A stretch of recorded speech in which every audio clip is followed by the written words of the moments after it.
할렐루야. 9월 27일 금요일 부모님 말씀 전체에 오신 여러분 모두를 주님의 이름으로 환영하고 축복합니다. 오늘 하나님께서 우리에게 허락하신 말씀은 느헤미야 12장 31절에서 47절 말씀입니다. 느헤미야 12장 31절에서 47절 말씀입니다. 대신에 44절부터 47절 말씀은 내일 토요 무릎 기도에 제가 13장의 내용과 함께 나누도록 하고 오늘은 31장에서 43절까지만 읽도록 하겠습니다. 제가 대신하여 봉독해 올립니다. 이에 내가 유다의 방백들을 성벽 위에 오르게 하고 또 감사 찬송하는 자의 큰 무리를 둘로 나누어 성벽 위로 대오를 지어가게 하였는데 한 무리는 오른쪽으로 군문을 향하여 가게 하니 그들의 뒤를 따르는 자는 호세아의 유다 지도자의 절반이요 또 아사랴와 에스라와 무술람과 유다와 베냐민과 스마야와 예레미야이며 또 제사장들이 자손 몇 사람이 나팔을 잡았으니 요나단의 아들 스마야의 손자 막다냐의 증손 미가야의 현손 사쿨의 5대손 아삽의 6대손 스가랴와 그의 형제들인 스마야와 가사렐과 밀랄레와 길랄레와 마에와 느다넬과 유다와 하나니라 다 하나님의 사람 다윗의 악기를 잡았고 학사 에스라가 앞서서 샘문으로 전진하며 성벽으로 올라가는 곳에 이르러 다윗성의 층계로 올라가서 다윗의 공 윗길에서 동쪽으로 향하여 수문에 이르렀고 감사 찬송하는 다른 무리는 왼쪽으로 행진하는데 내가 백성의 절반과 더불어 그 뒤를 따라 성벽 위로 가서 화덕망대 윗길로 성벽 넓은 곳에 이르고 에브라임 문 위로 옛문과 어문과 하나넬 망대와 한메아 망대를 지나 양문에 이르러 감옥문에 멈춤에 이에 감사 찬송하는 두 무리가 하나님의 전에 섰고 또 나와 민장의 절반도 함께하였고 제사장 엘리야김과 마아세야와 미냐민과 미가야와 엘요에네와 스가랴와 하나냐는 다 나팔을 잡았고 또 마아세야와 스마야와 엘라살과 우시와 여호와난과 말기야와 엘람과 에셀이 함께 있으며 노래하는 자는 크게 찬송하였는데 그 감동은 예스라히아라. 이날에 우리가 큰 제사를 드리고 심히 즐거워하였으니 이는 하나님이 크게 즐거워하게 하셨음이라. 그녀와 어린아이도 즐거워하였으므로 예루살렘이 즐거워하는 소리가 멀리 들렸느니라. 아멘. 이는 살아계신 하나님의 말씀입니다. 예, 이제 느헤미야를 보면 1장에서 7장까지 수많은 그런 방해와 위협 속에서도 이렇게 어려움이 있는 속에서도 성벽의 재건을 52일 만에 마칠 수 있었다라는 내용이 기록이 되어 있습니다. 그러면 성벽 봉헌식에 대한 내용이 바로 이어서 8장부터 기록하고 있었으면 이해하기도 쉽고 또 기쁨도 커질 수 있을 것 같은데 느헤미야서는 이상하게 회개의 시간, 언약, 갱신의 결단의 내용을 먼저 기록한 이후에 이제 12장이 되어서야 성벽 봉헌식에 대한 내용을 기록하고 있습니다. 왜 그랬을까요? 바로 그 이유는 외적인 그런 성벽 재건도 중요하지만 영적 재건의 필요성이 보다 더 중요하다는 사실을 우리에게 가르쳐 주기 위해서였습니다. 그리고 그렇게 영적 회복이 일어났기 때문에 바로 오늘 성벽 봉헌의 의미가 더 각지게 되었다는 것을 우리에게 선포하기 위해서였습니다. 왜냐하면 회개를 통해서 하나님께 마음을 돌이키고 이제 하나님의 말씀을 따라 하나님의 율법과 규례를 잘 지키기로 결단하며 언약을 갱신한 이스라엘 백성을 보며 하나님께서 기뻐하셨기 때문이었습니다. 하나님이 원하셨던 것은 예루살렘의 성전과 성벽의 재건도 중요했지만 바로 하나님의 백성이 하나님께로 돌아와서 온 마음을 다해 하나님께 예배를 드리는 것이 회복되어지는 것을 간절하게 원하셨기 때문이었습니다.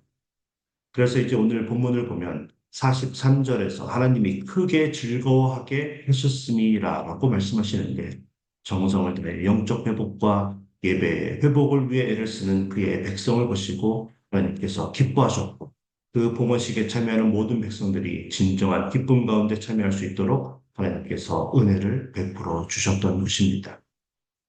느헤미야는 이렇게 하나님께서 기뻐하시는 그런 성벽 봉헌 예배를 드리기를 정말로 간절하게 원했습니다. 그래서 12장에 보면 그가 가장 먼저 한 일이 바로 레위인들을 찾아 나섰던 것입니다.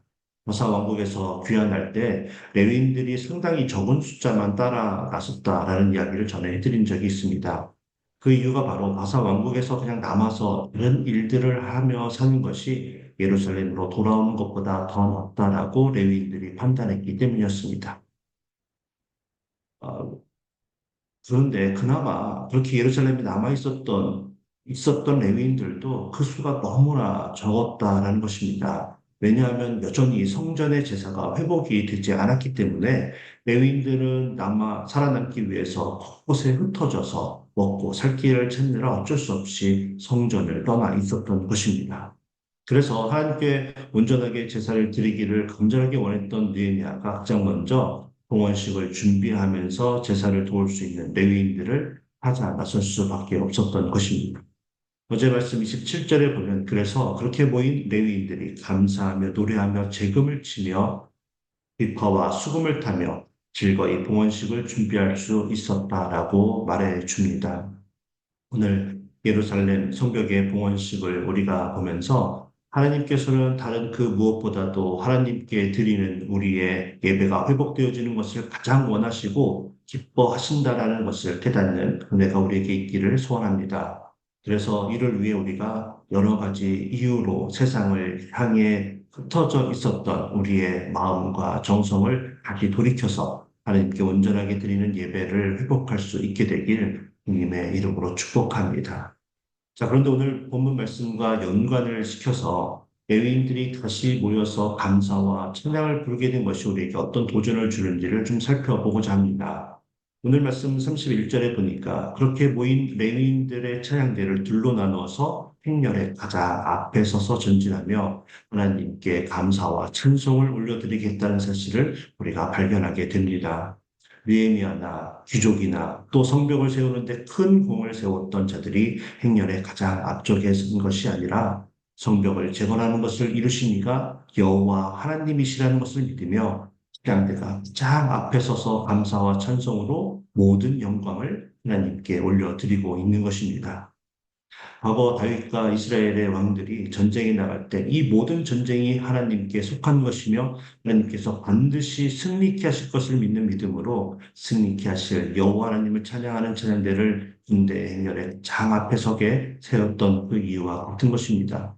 그리고 사무엘하 6장을 보면 다윗 왕이 하나님의 언약궤를 예루살렘 성으로 옮기면서 하나님의 임재하심이 예루살렘 성에 거룩하게 된 것을 기뻐하며 여러 가지 악기로 연주하고 또 다윗은 기뻐하며 힘을 다하여 춤을 추었던 것과 의미가 같은 것입니다. 그래서 느헤미야와 이스라엘 백성들은 하나님의 임재하심의 회복을 기뻐하며 다윗 왕이 한 것과 같이 기쁨으로 감사와 찬송을 올려드리고 있습니다. 그래서 오늘 말씀을 보면 36절에서도 굳이 그냥 악기라라고 말하지 않고 다윗의 악기를 잡았다고 말해주고 있고 굳이 37절에서도 다윗성의 층계로 올라가서 다윗의 붕의 윗길에서 동쪽으로 향하여 갔다고 말하며 다윗의 이름을 여러 번 반복해서 언급해 주고 있는 것입니다. 다윗과 같이 하나님의 임재하심에 대한 회복이 그들의 감사와 찬송의 이유였고 성벽 봉헌식의 진정한 의미였던 것입니다.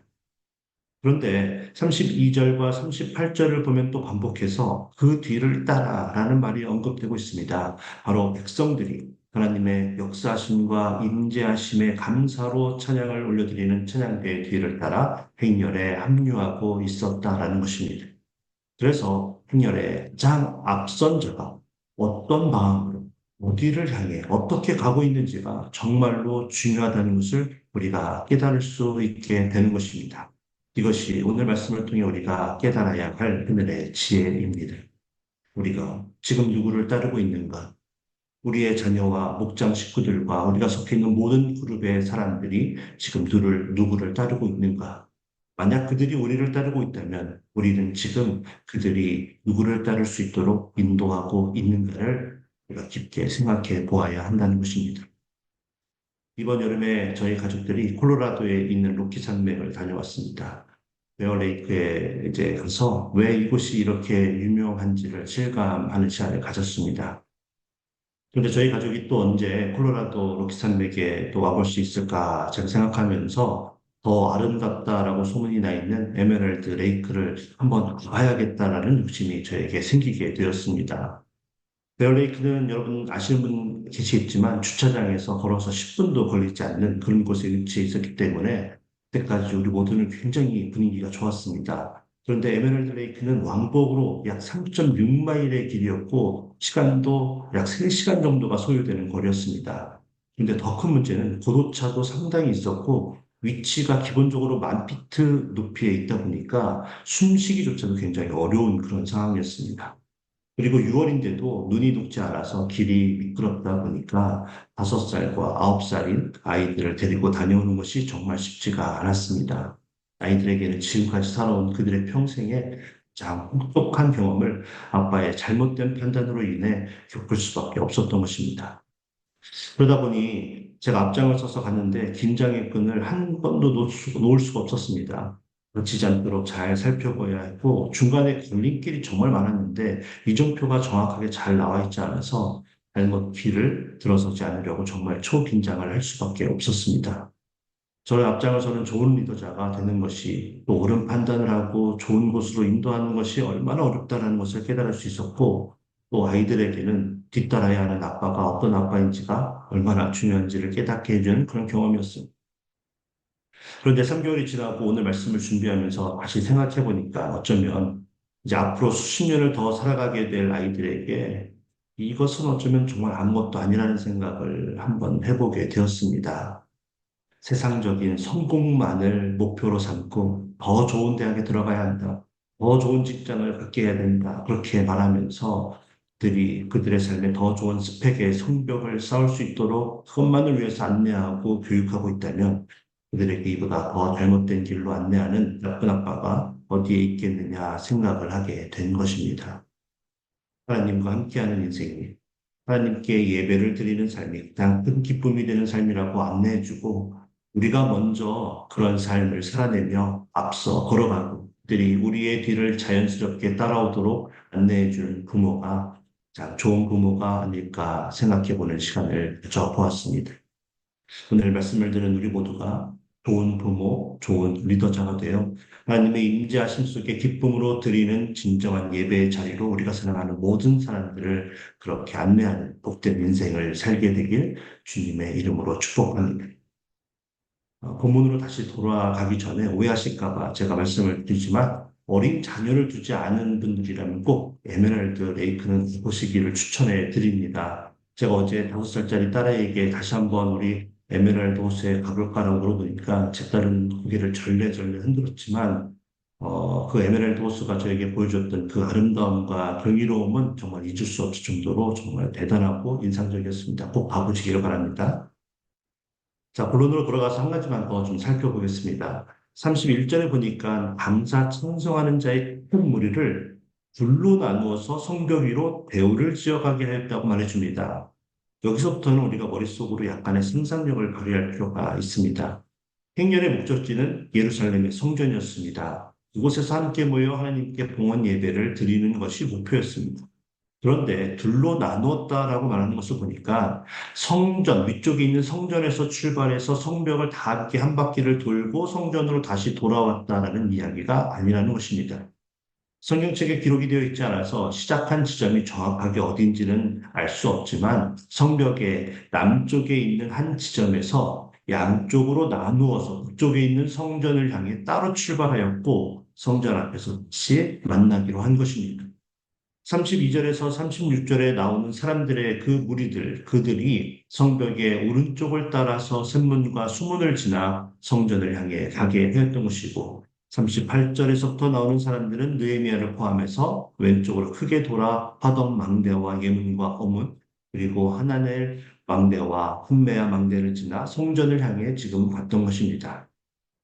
그 양쪽의 행렬의 선두에 하나님께 감사와 찬송을 올려드리는 찬양대가 있었던 것입니다. 그래서 백성들은 앞서가는 찬양대를 그냥 잘 따라가기만 하면 되었습니다. 앞서서 가고 있었던 찬양대가 바로 예배의 장소, 하나님의 성전으로 그들을 이끌고 가고 있었기 때문이었습니다. 그런데 따라가면서 그들이 어떤 생각을 하면서 따라갔을까요? 분명히 그들은 자신들이 지금 밟고 있는 성벽에 자신들이 쌓았던 벽돌 한 장 한 장이 얼마나 어렵게 쌓았었는지를 생각해 보았을 것입니다.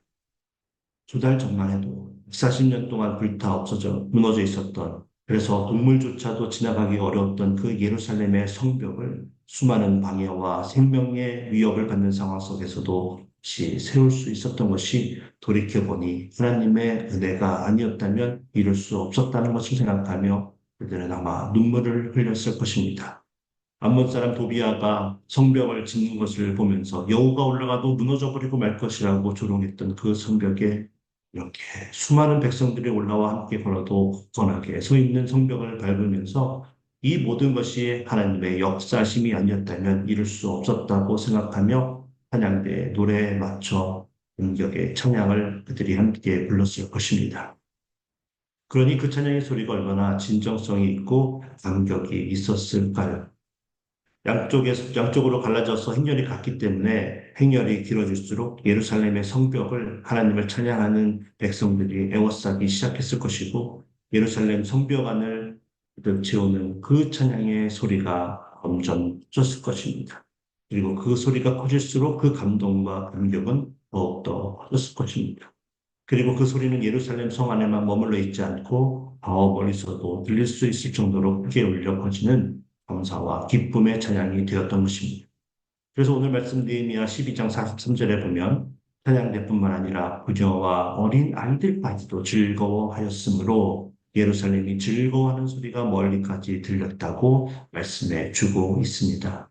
여러분, 우리는 영원히 죽을 수밖에 없었던 그런 죄인이었습니다. 우리가 아무리 애를 쓰고 노력을 해도 우리가 스스로 하나님과의 관계를 완전하게 회복할 수 있는 능력이 없는 존재였습니다. 그러나 하나님께서 독생자 예수 그리스도를 십자가에서 죽게 하심으로 하나님의 사랑을 주셨습니다. 그러니 우리가 구원의 은혜를 받아 하나님의 자녀가 된 그 일을 생각하면 진정으로 감사하며 감격하며 기쁨이 넘치는 그런 눈물을 흘릴 수밖에 없게 되는 것입니다. 그리고 그것을 이루기까지 십자가에서 죽으면서 우리를 사랑하셨던 예수님을 우리가 날마다 생각하며 한 걸음 한 걸음을 걸을 때마다 감격의 찬송을 올려드렸던 이스라엘 백성들처럼 우리들도 하나님께 감사와 찬송과 영광을 올려드리는 삶을 날마다 살 수밖에 없게 되는 것입니다.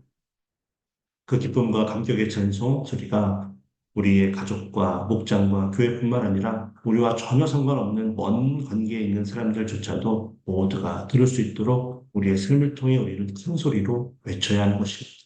그래서 그들이 왜 우리가 이처럼 진정성을 가지고 감격 속에 기뻐하며 살아갈 수 있는지 궁금해할 수 있도록 우리는 담대하게 주 예수 그리스도의 그 사랑을 전하며 살아야 하는 것입니다.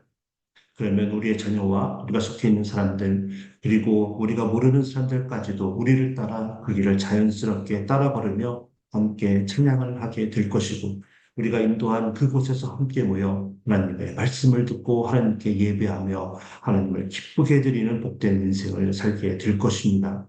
그리고 하나님께서는 우리가 함께 즐거워하는 삶을 살 수 있도록 계속해서 은혜를 베풀어 주실 것을 믿기를 원합니다. 이제 말씀을 생각하면서 하나님의 임재하심에 기뻐하고 하나님을 향한 우리의 예배가 회복되어지기를 결단하는 마음을 가지고 오늘의 말씀 12장 43절을 읽으면서 말씀을 맺도록 하겠습니다. 43절입니다. 이날에 우리가 큰 제사를 드리고 심히 즐거워하였으니 이는 하나님이 크게 즐거워하게 하셨습니다. 부녀와 어린아이도 즐거워하였으므로 예루살렘이 즐거워하는 소리가 멀리 들렸느니라. 아멘. 함께 기도하겠습니다. 하나님 하나님, 오늘 느헤미야의 성벽 공헌식의 말씀을 통해 우리가 어떤 모습을 가지고 또 어떤 목표를 향해 또 무엇을 하며 어떤 길을 걸어야 하는지 깨닫게 하여 주신 은혜의 감사와 찬송을 올려드립니다. 우리를 바라보고 뒤따라오는 사랑하는 사람들을 우리가 생각하며 우리가 먼저 하나님을 기쁘게 해드리고 하나님께서 원하시는 진정한 예배를 드리는 예배자가 될 수 있도록 주님 인도하여 주시옵소서. 그래서 우리의 삶을 통해 주님께 올려드리는 감사와 찬양의 소리가 저 세상의 사람들도 놀라며 귀를 기울이게 될 정도로 기쁨 가운데 큰 소리로 울려 퍼지는 삶을 살 수 있도록 도와주시고 인도하여 주시옵소서. 주님께서 그런 복된 삶을 살 수 있도록 우리와 함께하여 주실 줄 믿고 예수 그리스도의 이름으로 감사하며 기도하옵나이다. 아멘. 이제 말씀을 생각하며 우리가 하나님을 기쁘게 해드리는 예배의 회복을 위해 애쓰는 삶을 살기로 결단하길 원합니다. 우리가 사랑하는 자녀들에게 어떤 앞선 자의 삶을 살아야 하는지 물어보고 우리가 우리의 자녀들을 하나님의 기뻐하시는 인생으로 안내하겠다고 결단하는 그런 기도의 시간 갖기를 원합니다. AKBC 공동체 모든 성도님들 제자의 길로 걷기로 결단하며 우리 교회의 비전, 말씀, 제자, 미션을 공동체로 하나가 되게 해달라고 기도하길 원합니다. 이번 주에 있을 새로운 재직 선출의 과정 속에서 하나님의 크신 은혜를 베풀어 주시길 함께 기도하길 원합니다.